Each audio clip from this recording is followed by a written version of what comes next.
So for today's vlog guys, I will be teaching you how to cash in your money from your bank account to your Gcash account online. Hello guys, once again this is Lovely Jan and this is Lovely Jan Vlogs.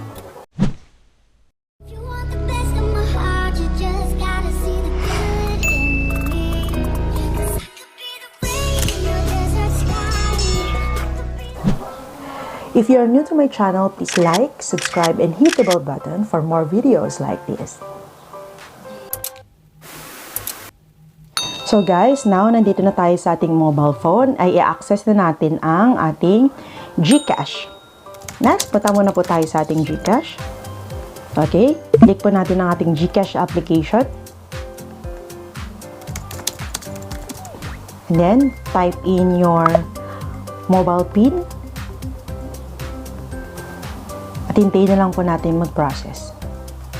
And guys, nandito na tayo ngayon sa ating Gcash. At nakikita po natin ang ating balance ay 4.67. Next, ang pupuntahan natin ay ang cash in. Click po natin ang ating cash in.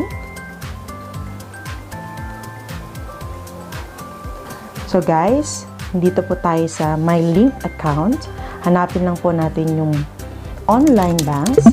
So, nakikita na po natin yan, online bank. Hanapin lang po natin yung bank kung saan natin kukunin yung fund. Para sa akin, ang nailink ko at pagkukuha na natin ng fund for the meantime ay yung Visa, Mastercard, or Visa Bank. So, marami namang options dyan guys. So, hanapin nyo lang kung nasaan yung banko nyo dyan. So, for time, ang gamitin natin ay yung Visa, Mastercard, or Visa Bank. Next, hintayin lang po natin mag-process. So next, enter amount na gusto nyong i-cash in sa inyong Gcash. So click po natin yan, then type in amount. Halimbawa, 1,000. Then click submit.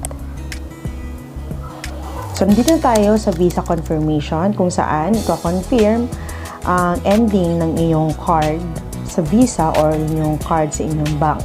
So, kung okay na siya, i-confirm lang or i-click lang yung confirm.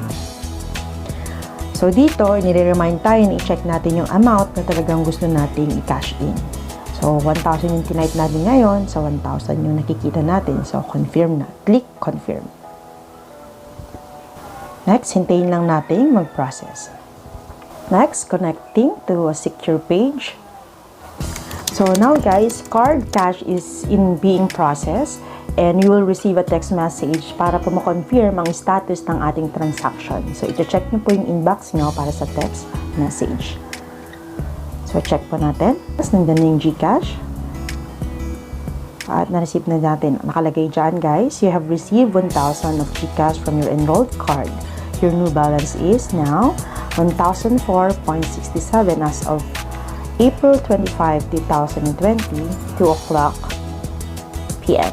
So, yun na guys. Na-receive na natin. So, okay, balik tayo sa application. Double check nga natin kung na-load sa ating Gcash. Okay guys, so kung makikita nyo ay nakapag-cash in tayo ng 1,000. So, 4.67 natin kanina inadagdagan ng 1,000. So, meron na tayong total balance of 1,004.67. So, ganun lang guys, mag-cash in from your bank account. So, yun guys, natutunan na natin ngayon kung paano mag-cash in mula sa ating bank account to our Gcash account. So, ganun lang kadali yun guys. At kung may natutunan kayo, please don't forget to subscribe to Lovely Jan Vlogs. And see you next vlog. Bye-bye!